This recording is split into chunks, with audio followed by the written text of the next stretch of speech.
The room is quiet except for the hum of the fluorescent light above. The walls are gray, bare, and cold, like the room itself was built to squeeze out comfort. The sound of a chair sliding across the floor echoes sharply. Shoes tap once against the tile, then fall still. A deep breath fills the silence, steady but heavy, meant to carry calm but weighted with pressure. A folder lands on the table with a flat slap. Pages shuffle. Photographs slide free and rest in a neat line, black and white at first glance, but carrying colors the mind fills in: street lamps, car paint, streaks of wet pavement. The man seated at the table shifts in his chair. His arms fold across his chest, then uncross as if even that feels too defensive. His eyes flick up, just once, before darting back to the metal surface in front of him. "You told us you left at 12:42. The voice is low, firm but patient. This time stamp shows 12:53. 11 minutes is a long time when you're waiting for something, or when you're deciding whether to move forward. The man swallows hard. "I was just sitting. My car was acting up. I Googled some things." A pause. The chair on the other side of the table creaks forward. Fingers tap against one of the photos, the sound rhythmic, steady. "Your car was acting up for 11 minutes? It's not exact. I wasn't checking the clock." "You don't need to. The camera did that for you." The words hang in the air, sharper than fluorescent buzz. The man's leg bounces under the table. A nervous tempo, he can't quite keep still. The folder opens again, another sheet drawn out. This one carries tire tracks, black streaks across a glossy print. A second photo shows the same tracks leading toward a door pried open at the latch. Another shows the gleam of something metallic in the dark, a flat bar left behind. "Do these mean anything to you?" "No, I don't know what that is." "You don't know tire tracks. You don't know a door forced open." "I wasn't there." The tapping stops. Silence grows instead, slow and suffocating. The light flickers once overhead, then steadies again, the bulb humming harder in its socket. "You weren't there, but your car was." The man straightens suddenly, leaning forward, trying to reclaim space that isn't his.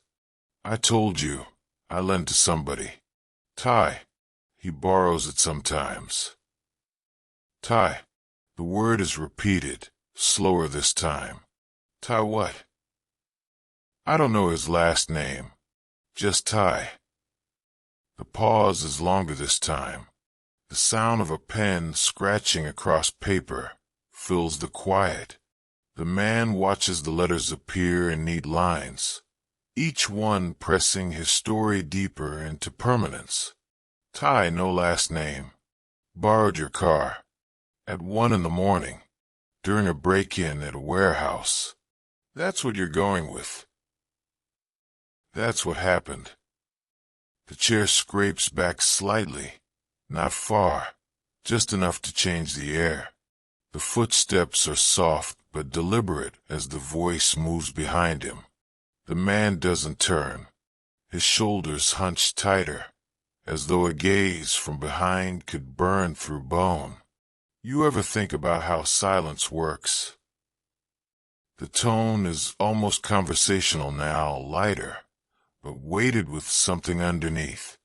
We let silence sit in a room like this, and it does the work for us.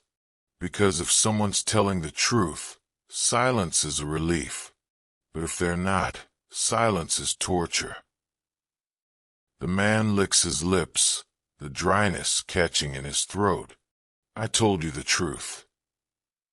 Then let the silence sit. If it's the truth, it'll hold. The silence sits. It stretches across seconds, then minutes, each one heavier than the last. The hum of the fluorescent light seems louder.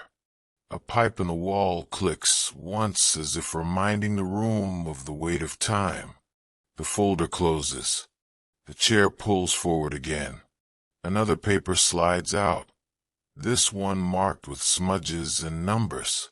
Fiber analysis came back. Flakes of gray nitrile. Powder-free, cut glove. We found some in your trunk. The man exhales quickly, a sharp sound. I keep gloves in there. Tools. I work at the docks. The kind of gloves you keep in there match the kind we found in the alley beside the warehouse. I told you. You told me Ty borrowed your car. Yes, and Ty also uses the exact same gloves you keep in your trunk. I don't know what Ty does with my car. He borrows it. The pause comes again. The pen scratches once more.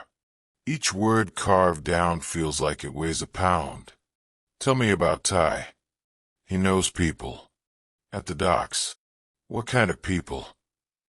A hesitation. The man's mouth opens, then closes again. His tongue presses against the back of his teeth, as if holding back more than words. People who don't like cops. The response is quiet, softer than before, but audible. That's interesting, comes the reply, voice level, calm, measured. Because people who don't like cops tend to give us reasons not to like them either. The man rubs his palm against the fabric of his jeans. The sound is rough, repetitive. His breathing picks up, chest rising and falling faster. The voice leans in, almost soft again. You take care of your sister, don't you? His head snaps up, eyes narrowing. Don't bring her into this. I don't want to, but you know how it works. You say you weren't there. You say you don't know Ty's last name. You say he borrows your car whenever he feels like it. You say the gloves in your trunk just happen to match the gloves in the alley. Do you see how that sounds? If you don't help yourself, the story helps itself. I'm not dragging my sister into this. Then help me keep it that way. His breathing quickens again. He presses both palms flat against the table, then pulls them back quickly, as if even the cold metal burns. His eyes shift to the camera in the corner, the red light blinking steady, recording each word. The silence is allowed to grow again. The voice doesn't press, not yet. The man fills it with nervous movement, shifting in his seat, fingers tapping lightly against his thigh. Finally, the voice breaks the quiet. Walk me through your night. Midnight to 2 a.m. Every detail. Start at the beginning. The man takes a long breath. I clocked out at 12:42. I went to the lot. Sat in the car for a while. Maybe 10 minutes. Then I drove to Fifth. I just sat there. Then I went home. Why Fifth? He hesitates. Habit. Habit. The word is repeated back to him. Heavier now. Pressed like weight on his shoulders. A habit is something you do over and over. Habits leave patterns. Patterns leave evidence. He shifts again. I just went there. You went there. Sat there. Then went home. Yes. No stops in between. No. No drop-offs. No. The voice leans forward, closer now. You know what minimization is? It's when I say maybe things got out of hand. Maybe it wasn't your idea. Maybe you just went along. That way, you can nod without drowning. Do you understand? I'm not nodding. The folder opens again. This time, a grainy still image emerges, printed from a low-quality surveillance camera. Two shadowy figures move under a loading dock awning. One stands closer to the door, the other a few feet back. This is you or Ty. It's blurry. That could be anyone. Could be. But the car in the corner isn't blurry. The dent near the tail light is crystal clear. His breath catches. His eyes flick downward, then back up quickly. That doesn't mean anything. It means your car was there. You just told me you went straight home. The silence swells again, heavier now, like a third person in the room.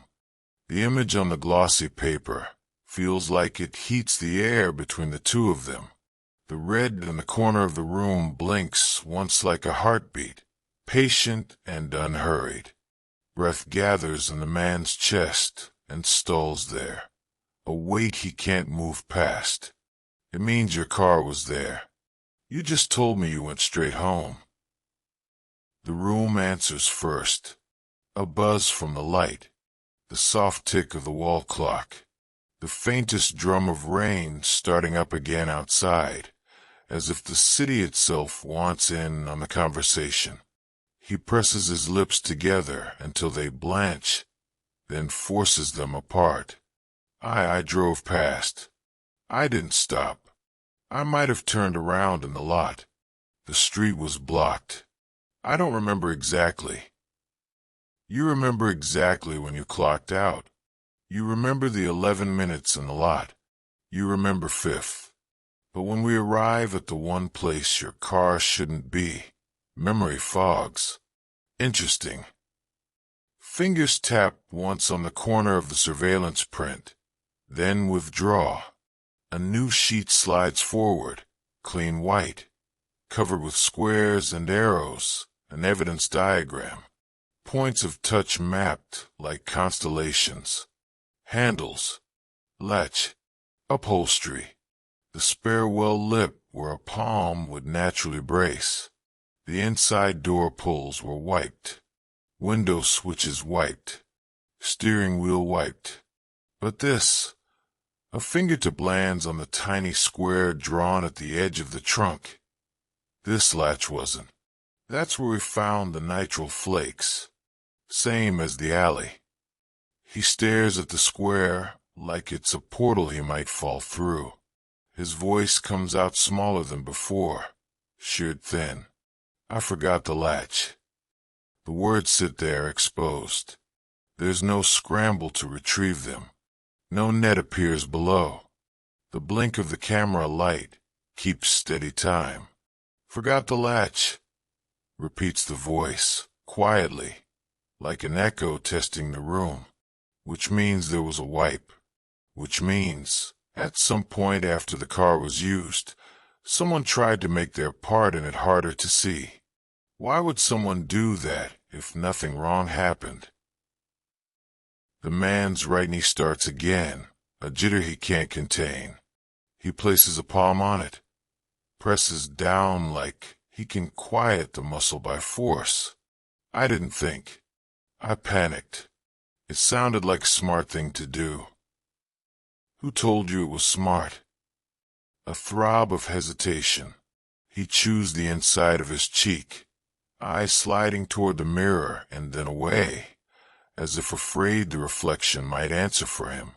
Someone said people look where you touch most. Someone. The person who borrowed your car. The person who doesn't like cops. The person whose last name you don't know. He swallows hard enough that the motion clicks. Ty, he says, so softly the name seems to evaporate at the edges. Ty said it. A door latch whispers in the hallway. The room doesn't change, but the air does. Expectation stepping in like a third chair. A knuckle raps once on the metal before the door opens, and a quiet figure slips inside long enough to put a sticky note on the table. A nod. The door closes. The note sits bright and simple among the gray. Fingers peel it up, fold the yellow square once, and set it aside without breaking eye contact. The parcel from your hatchback is not yours. For a second the man's shoulders lift, a breath that almost becomes relief. Then the next sentence arrives. It matches a set of prints in the system. Tyrell Banks. The breath collapses.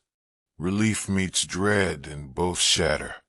The room listens to the pieces hit the floor. 2 priors for burglary, continues the voice, still measured, still patient. Tools recovered both times. Flat bar in one, modified screwdriver in the other. He likes doors more than cameras. Okay, the man says, the word catching twice before it clears. Okay, I didn't know. I swear I didn't know about his priors. He said he was legit. He said he was just moving his own stuff. He said storage fees. He said a lot. Did he say, don't worry about the alarm? The man's mouth opens, shuts. His hand rises halfway from the table, then drops. A long inhale, a longer exhale. When the words come back, they are stripped bare. He laughed, he says. When the alarm went off, he laughed. Silence reaches across the table like a gloved hand. It doesn't have to squeeze. It only has to wait. What did he take? Boxes. The man answers, and there is no space left for denial. He told me to pop the trunk. He was quick. Tape already cut. He said they were cameras and drives. He said they were his.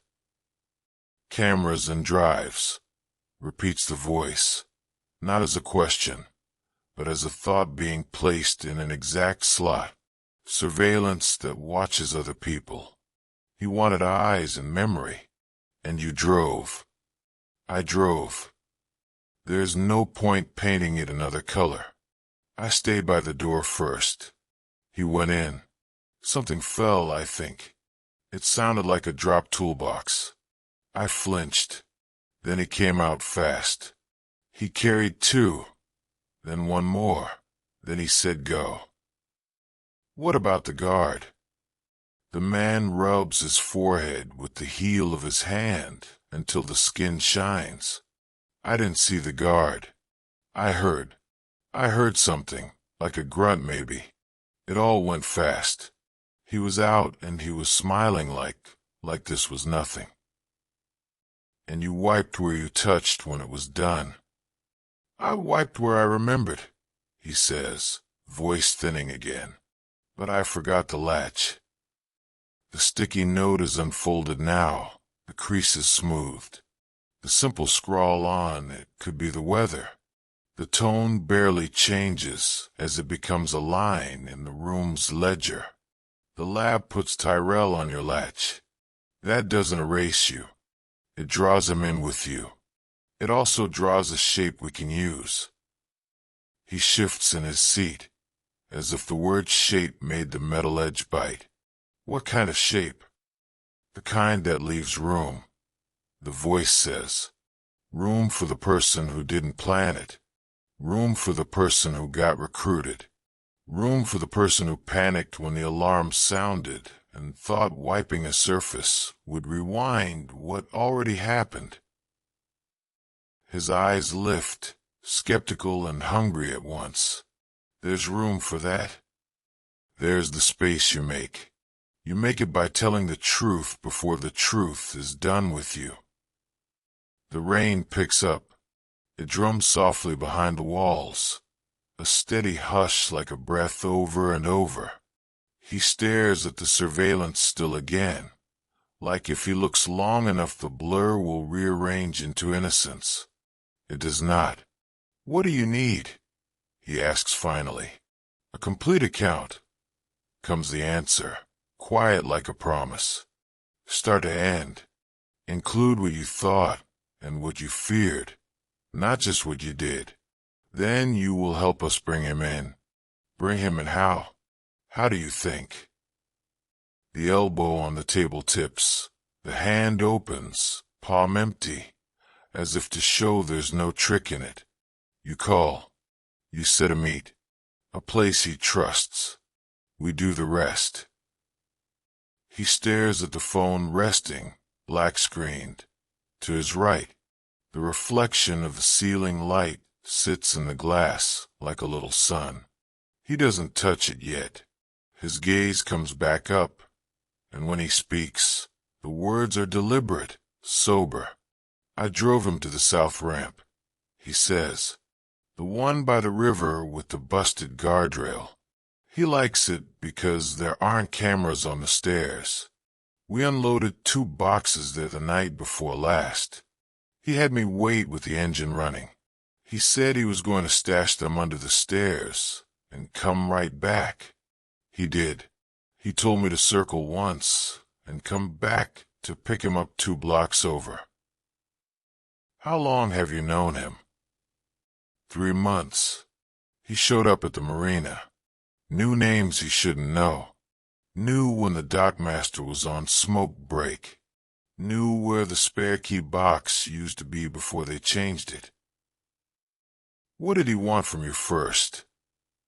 A ride, he says. Just a ride. Then another one. Then he borrowed the car. Then he borrowed it overnight. He brought it back cleaned and gassed the first time, like he was paying rent. After that, he got sloppy. How much did he pay you? The man's jaw shifts. Shame loosens his mouth. 50. Sometimes 100 when he borrowed it overnight. Cash. He nods once. Another pause. Not a trap this time. Just a landing for what comes next. You said you heard something like a drop toolbox. Did you hear anything else? Voices. A struggle. He closes his eyes like he's trying to replay a recording he didn't mean to make. A shout, maybe. A hey cut in half. He came out a beat later. He didn't look scared. He looked excited. Did he have a flat bar? He had one in his backpack when he got in earlier, he says. When he ran back out, it wasn't in his hand. He smelled like metal. He tossed something over the railing near the river when we got moving. He said, always get rid of the teeth. I didn't ask. A pen scratches. Not fast. Not slow. The sound doesn't accuse. It only records. You understand there's a person in a hospital bed right now, says the voice after that sound is done, who didn't expect his night to end with his skull near a concrete lip. His eyes open but don't focus. I didn't know it would go there, he says. I thought it was boxes. I thought it was a quick in and out. I thought I could say I didn't know. You can say a lot. What you can prove is different. What you can choose now is different again. He looks at the phone a second time. He lifts it, sets it down. His thumb hovers over the screen and retreats. He does it twice more, like he's building a path across a river stone by stone and testing each one for wobble. What happens if I call him? You set a meet at a place he likes. The south ramp. He trusts your voice. He trusts your car. He will come if you tell him there's a reason to. What reason? Say something moved. Say you heard someone at the warehouse mentioned a camera that didn't get grabbed. Say you feel watched. Paranoia is a currency he will spend quickly. The man lets that sink, then nods to himself as if he can see the shape of the conversation ahead. He picks up the phone again and unlocks it. A short list of names appears. Most are first names only. One is a single letter. One is an emoji. One is the name that matters. His thumb hesitates above it. He sets the phone down again, face up, and stares across the table. If I do this, if he comes, what happens to me? You will not walk out with him, says the voice even. But the door you walk through isn't the same. You'll have shown you can help. That matters when people who count things decide what comes next. He breathes in and out once more. The breath isn't steady. It doesn't have to be. He taps the name. The ringtone hums, steady as the camera light. It chirps twice, 3 times. The click comes. A voice slides through the speaker, bright and loose, as if nothing heavy has ever found it. Yo, hey, the man says, matching casual like fitting a key. You good? I'm golden. You? I think something's off, he says, letting a thin thread of fear run under the words. I heard stuff. Maybe they're talking. Maybe a camera didn't get grabbed. Maybe the guard saw something. I don't know. I don't like it. The voice on the line laughs, a small, amused sound that is uglier to hear in a room like this. You shook, man. Relax. You home. I want to check the ramp, he says, moving the conversation with small, practiced pushes. If anything's still there. If anyone left a trail. I'll feel better if I see it with my own eyes. There's a pause. Not long. Calculating. Then, what time? Soon, he says. 15. Text me the spot. The voice says. Don't call again. Put it in the thing like usual. Then ditch the thing. The line clicks dead. He stares at the black screen, the reflection of the light shaking just slightly because his hands are. He sets the phone down and pushes it across the table. No one touches it. 15, he repeats, as if speaking the number makes it hold still. He said 15. A checklist lights up invisibly in the room. The pen comes back, not to write this time, but to tap a measured metronome on the table. Once, twice, it stops. Say you're nervous again in 6 minutes, the voice says, calm and crisp. Say you need earlier. He'll like your fear. He'll speed up for it. Say the river makes you feel seen. Suggest a ramp under the stairs where you met last time. We'll be there first. What do I say after that? You say nothing. You wait. Your part ends when you send the text. He nods. The nod doesn't find a home in his body. It wanders. He pulls the phone back, thumbs open the thread. He stares at the blinking cursor as if it will suggest a sentence. It does not. He types. Paranoid. Feels hot. Sooner. The delivered dot arrives. The reply comes a beat later, fast like a spring. 10. He types again. South ramp. Under stairs. No cars. The reply this time is only a thumbs up. The screen goes black. He places the phone face down and pushes it away like it burns. You should know, he says into the air between them. Words brittle but steady. I never wanted anyone hurt. I said that out loud once. He told me to stop saying things out loud. He said the walls had memory. He said sound leaves fingerprints if you talk too much. The walls remember everything. The voice answers, and the red dot agrees with a blink. That can help you, or it can bury you. You decide which. He exhales through his nose, looks up at the ceiling like the pattern in the acoustic tile. My hide a map. The room smells faintly of disinfectant and coffee that has gone cold somewhere else. He rubs his palms together and lets friction warm the small places nothing else can touch. What happens to my sister if this goes bad? He asks, the question arriving as if it's been standing in the doorway the whole time, waiting to be called in. She's not here, comes the reply. She's not on any paper that matters to tonight. Keep it that way by telling the truth when the next truth is asked for. He nods again. This one lands. The minutes pass like thick liquid.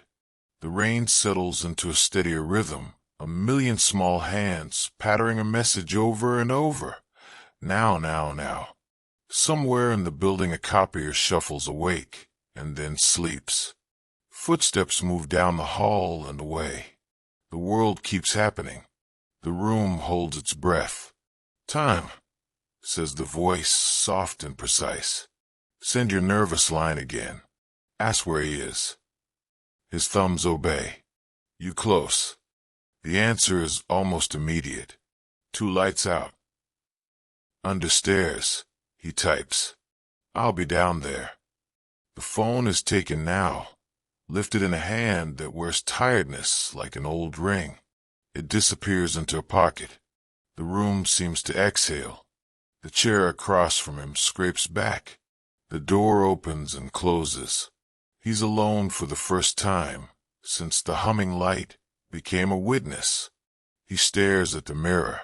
He can't see the shape moving behind it, but he can feel motion, purpose uncoiling like a rope. He can taste copper at the back of his tongue and isn't sure if it's fear or the memory of fear. He rubs his palms on his jeans again, slower this time, and the sound of fabric under skin helps him remember he is still in his body. The door opens. The voice returns. The air comes back in with it. There's a small shift in tone now, not warmer, not colder, only truer. "You did what you needed," it says. "Now keep doing the next true thing." "What if he calls again?" he asks. "You won't answer," comes the reply. "We will." He nods. A styrofoam cup arrives, sets down with a soft squeak.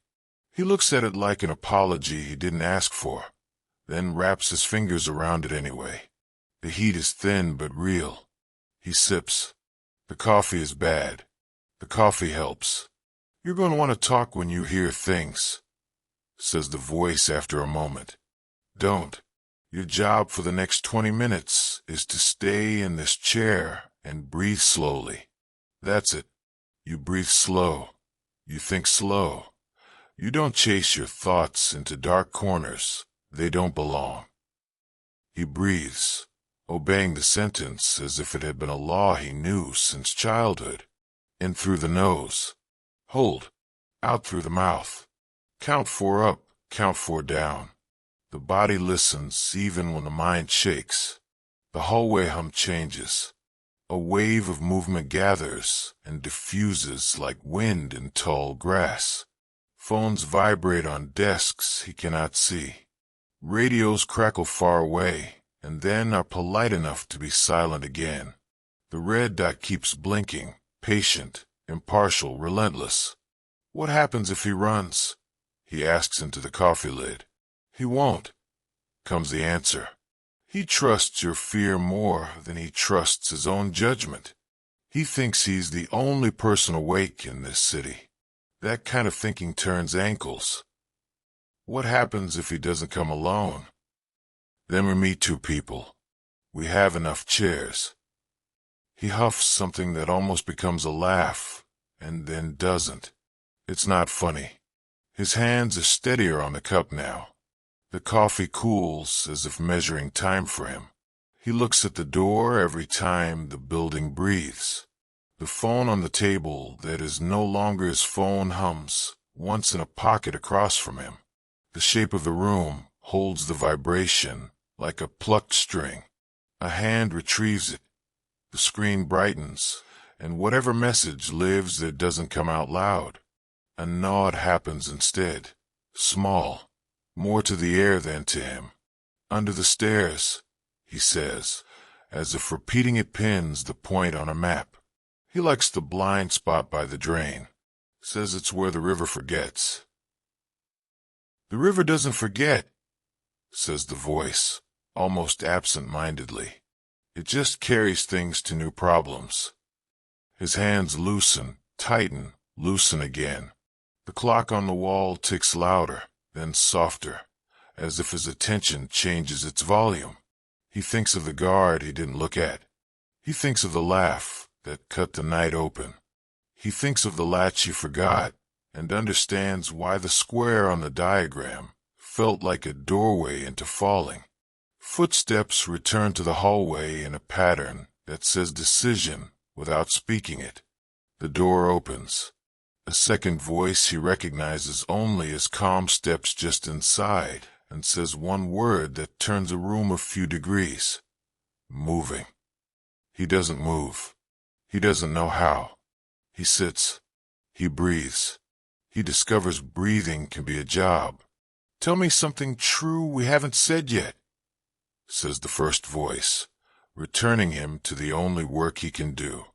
It can be small. It can be ugly. Make it heavy enough to matter. He searches the shelves inside his skull. He picks one he has left dusty for months. He turns it in his hands, feels the grit, and places it on the table between them. "I was jealous," he says, "of how easy it all seemed for him. He never had to count. He never had to ask. A door opened for him, and he walked through like he owned the building. I wanted some of that ease. And it wasn't ease. It was rot." The room takes this and doesn't let it go. It stays. Some truths do. The voice across from him doesn't make a sound for a long moment, and when it does, the sound is only an exhale that could be many things. "Good," it says. "Keep picking shelves." He does. He finds the one that says he liked being needed. He finds the one that says he knew the way Ty looked at other people wasn't how you look at people, but how you look at tools. He finds the one that says he could have turned left instead of right 3 nights ago and didn't, and how a person can live a whole life inside a turn like that if they let themselves. The building change is key. Sound arrives, not loud, but different, like the weather has stepped through a door. He can't hear the words and doesn't need them. The coffee is cool now. He doesn't drink it. He puts both hands flat on the table, palms down, as if there were something honest about showing the undersides of your hands. The door opens again. The second voice returns, and this time it has more air around it. 2 syllables, level. "Got him." He doesn't know what his face does. He feels the muscles try to sprint in 3 directions and then choose none. He hears his own inhale like someone else's. He looks at the mirror and knows there's a world on the other side of it that moved very fast and very sure and got to a staircase by a river in time to be first. "Breathe," the first voice says, not unkindly. "Your job hasn't changed." He nods, and the nod doesn't wander this time. He looks down at his hands, then at the empty space on the table where the phone used to be, then back at the hands. They look older than they did when he walked in. The room hums. The rain thins. Somewhere, a siren sings itself small and then is gone. "Now we keep telling it," says the voice. "Start again, and this time don't pick the parts that make you look good. Pick the parts that make the night make sense." He clears his throat. It's not clear. He tries again. "He found me first," he says. He knew things he shouldn't. He made them sound like friendship. The first time he asked me for a ride, he made it a favor. The second time, he made it a habit. The third time, he made my idea. "How?" "He told me I was good at staying cool," he says, and the shame tastes metallic. He told me he needed cool. He made it sound like a skill, like I was useful. I wanted to be useful. What did he promise? Not much. That was the trick. He promised little things. Gas. Cash. The feeling that I was part of a plan instead of a person standing next to one. And then when it got loud, there I was. Part of it. "What did you do when you heard the alarm?" And he laughed. "I wanted to leave him," he says. "But I didn't. I waited. He was fast. He filled the space. And then I was full of his next instructions. Drive. Turn. Park. Wipe. Forget. It was like listening to a radio you can't turn off. What will you do now? He looks at the red light. It blinks, patient as always. Tell you everything until there's nothing left I can keep, he says, and then keep breathing. The door opens. The second voice's footsteps enter, stop. Papers arrive, edges damp from air that has been near a river. A pen points at a line he can't see. Agreement moves the air. The first voice looks back to him. Good, it says again, and good is not absolution here, just an instruction to keep moving.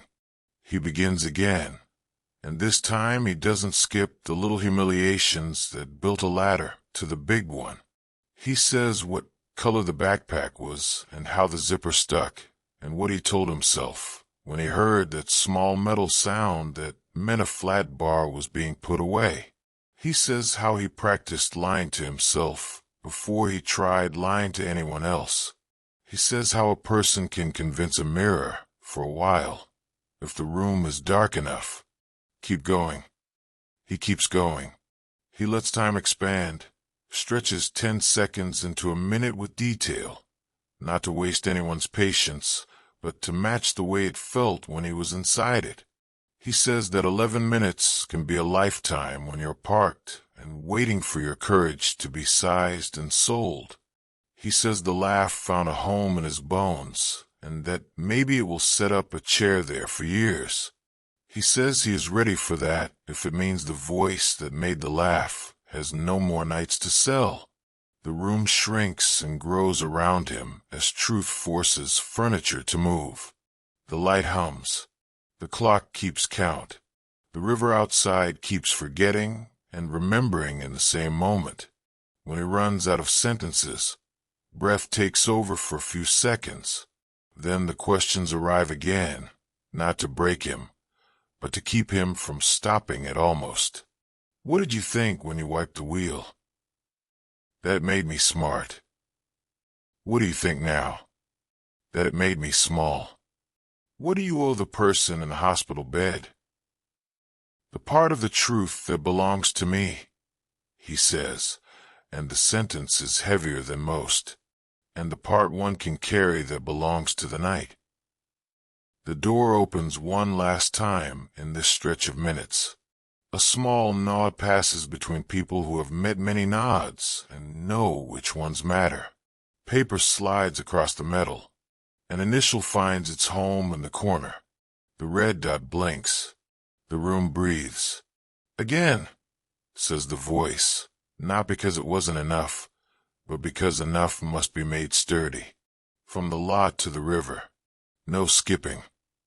He begins, and this time the telling comes smoother, the way a path does after the second set of feet. The telling runs smoother the second time, but not easier. His throat is dry, words scraping as they pass. The chair beneath him feels harder, the edge of the table sharper against his arms. He doesn't stop. He retraces the night with slow care, letting every detail fall into place, even the ones that taste bitter as they come out. He speaks of the marina lot, the cold air on his face, the way his fingers shook when he fumbled his keys. He describes the parking lot where he lingered, how the shadows stretched and warped under the yellow lamps, how every second ticked like it had teeth. He tells about the drive to Fifth Street, the way he circled, the headlights bouncing across empty storefronts. He confesses to the fear that sat beside him, buckled and like a passenger that refused to leave. When he arrives again at the warehouse, the silence in the room tightens. His hands twist together. He admits how he wanted to drive away when the alarm went off, but couldn't. He admits he looked at the rearview mirror, waiting to see Ty running back, and how part of him hoped Ty wouldn't return at all. The questions come steady, each one digging deeper. What did he hear when the alarm sounded? What did Ty carry when he came out? How heavy did the boxes look?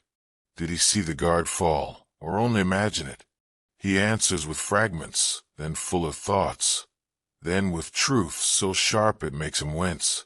He recalls the smell, metallic, sour, thick with sweat and rain.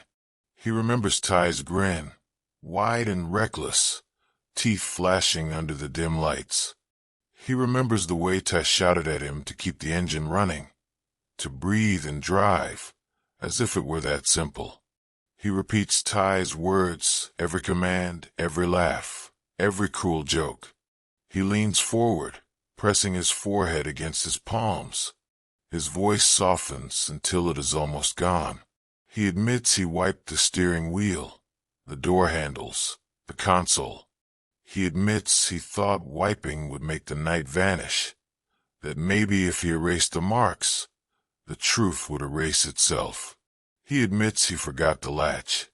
The room is quiet, letting the confession expand and fill every corner. The silence doesn't accuse, but it doesn't forgive either. It waits, patient, unblinking, until he can lift his head again. The phone rests back on the table. The screen glows with the thread of messages already sent. The words, under the stairs, sit like stones in the center of it. The time ticks closer. He looks at the phone, then away, then back again. He whispers that Ty will be there, that he knows Ty, that Ty won't resist, because Ty always believes he is smarter than anyone else. He says Ty thinks the world belongs to him, that no one can catch him. That laughter is armor. He shakes his head slowly. He admits he wanted to believe it too once. The reply comes. A single mark on the phone's glass. Here. The room sharpens, as if the walls lean in closer. The voices around him grow firmer, quieter, more precise. Instructions are given, short and simple. He doesn't argue. He doesn't resist. He nods, drinking them and like water after a desert march. He sits still waiting. Minutes bend and stretch. His breath is the only rhythm he can control, so he clings to it. In through the nose. Hold. Out through the mouth. Count. Repeat. The silence breaks with the faint sound of boots in the hall. The door opens. A nod is given. The words are few. We have him. The man's head drops into his hands. The room feels heavier, thicker, the air dense with what has just been spoken. He whispers that it's done, that it has to be done, that maybe now he can breathe without choking. The coffee cup beside him is empty. He doesn't remember finishing it. His fingers trace the rim anyway, clinging to the heatless styrofoam as if it were an anchor. His eyes flick to the mirror, searching for a face he will never see. The red light above blinks its eternal blink. The questions start again, but they are different now. Not to test his lies, but to fill in the cracks of the truth. He is asked to recount again, slower, richer in detail. He is asked to speak of his choices, not just his actions. He is asked to place his fear in words. He answers as best he can. He explains the feeling in his stomach when Ty laughed at the alarm. He explains the shame that washed over him when he wiped the steering wheel. He explains how his chest locked when Ty threw something into the river and said it was nothing. His answers stumble, then steady, then deepen. Words he didn't expect to share spill out. He admits that part of him liked the attention, liked being noticed, liked being useful. He admits that Ty made him feel sharper than he was, that he wanted to believe he was built for more than clocking out and driving home. He admits that every time he gave in, it got easier, until there was no line left to defend. The room does not judge, but neither does it soothe. It absorbs everything, carrying the words into the blinking eye of the camera. He sits back at last, exhausted, drained, his voice worn ragged. The questions stop. For a moment, nothing moves. Then the folder closes. Papers stacked together. A A final glance passes across the table, heavy and measured. The words land like weights. You've said what needed to be said. From here, the truth carries itself. The man closes his eyes. His hands fall limp against the table. The chair creaks as he leans back, but he doesn't speak again. The red light blinks, recording silence now. Silence thicker and truer than words. The silence lingers after the folder shuts, like the air itself is holding the weight of everything spoken. The man's chest rises and falls in shallow waves. He doesn't look up, doesn't search the mirror, doesn't fight the chair. His body simply exists in the room, spent but still tethered. The walls seem closer now. The hum of the light grows steady again, a reminder of time moving even when nothing else does. His hands twitch once, then fold into his lap. His breathing steady slowly, like he's relearning the rhythm of being alive after spilling so much of himself into words. The door opens. Footsteps step in and pause. A soft exchange happens behind him, too low to catch, but filled with certainty. The presence is felt, not seen. He doesn't turn. He knows the sound of authority when it fills a room. A new sheet of paper is placed on a table. It carries only one sentence, short and direct. He reads it once, twice, 3 times, his lips moving silently. The words are plain, but the meaning crashes like a wave inside him. His shoulders tremble. He nods once, as though acknowledging gravity itself. The room asks nothing of him in this moment. It only watches. Minutes pass, not wasted but absorbed. Each second gives him space to feel what he has set in motion. His eyes glisten, though no tear falls. His jaw sets and resets, as though clenching might reassemble something broken inside. Finally, he speaks, his voice cracked but whole. He says that everything is heavier now that it is out. He says that carrying it in silence felt like drowning, but speaking it aloud feels like sinking with his eyes open. He admits that neither feels like freedom, but one feels closer to it. The reply is calm, even, steady. It reminds him that freedom is not the promise tonight, but direction is. It tells him that every truth shared shapes what comes next. It tells him that the guard in the hospital has a story too, one that deserves to meet his. It tells him that the night is not erased, but it is recorded properly now, with fewer shadows. He nods, swallowing the words like bitter medicine. He agrees, quietly, that shadows fed the night, and he was part of letting them grow. He admits that admitting this is harder than any silence he endured. He admits he deserves whatever comes. The room doesn't argue. It doesn't comfort. It accepts. The door opens again. A figure steps in, carrying a folder thicker than the one before. Papers fan out on the table, warrants, statements, forms waiting for signatures. Pens click. Lines are pointed out. He signs. His name looks smaller on paper than it sounds in his head. Each stroke of ink ties him further into the chain of the night, but also pulls him slightly closer to something like release. Questions continue, but softer now.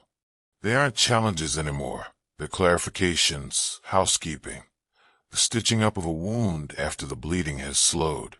He answers as best he can, every detail a stitch pulling tighter. He describes routes, times, tools, clothing. He describes where Tyrell liked to hide things, the way he chose blind spots like other men chose cigarettes. He describes the backpack, the way the zipper stuck on the left side, the way Tyrell cursed it each time. Every answer is written down, logged, fixed in the record. His words are no longer just his. They are shared, duplicated, stamped into permanence. He feels both lighter and more trapped with each one. The clock moves. The rain outside slows, becoming a steady drip instead of a torrent. Somewhere a phone rings and is silenced. A copier clicks again, indifferent to the gravity in the room. Life continues elsewhere, but here the weight of confession holds everything still. At last, the final page is signed. The folder closes again, this time with a finality that feels absolute. The pens are kept. The papers are gathered. The camera light keeps blinking, but its purpose is nearly complete. The man leans back, exhausted beyond measure. His eyes close, not in defiance, but in surrender. His voice drifts up one last time, soft as a whisper. He says he wishes he had turned left instead of right, that he wishes he had ignored Tyrell the first night, that he wishes habit hadn't guided him to places that smelled of rot. He admits that wishing is useless, but saying it matters anyway. The reply is simple. It says that the record is clear now. It says that his words will follow him, but also that they will serve their purpose. It says that the night he described will no longer belong only to shadows. The chair scrapes back. Footsteps rise. The door opens and shuts again. The man is left alone, for the first time truly alone, with only the blinking red light watching. The silence is heavy, but it is clean. The truth has been spoken. The rest is waiting. Minutes pass. Then the light clicks off. The tape ends. The story, now whole, is carried elsewhere, into the world beyond the concrete walls. He sits, hands limp, eyes closed, breathing the heavy air. He has nothing left to say. The silence at last is his.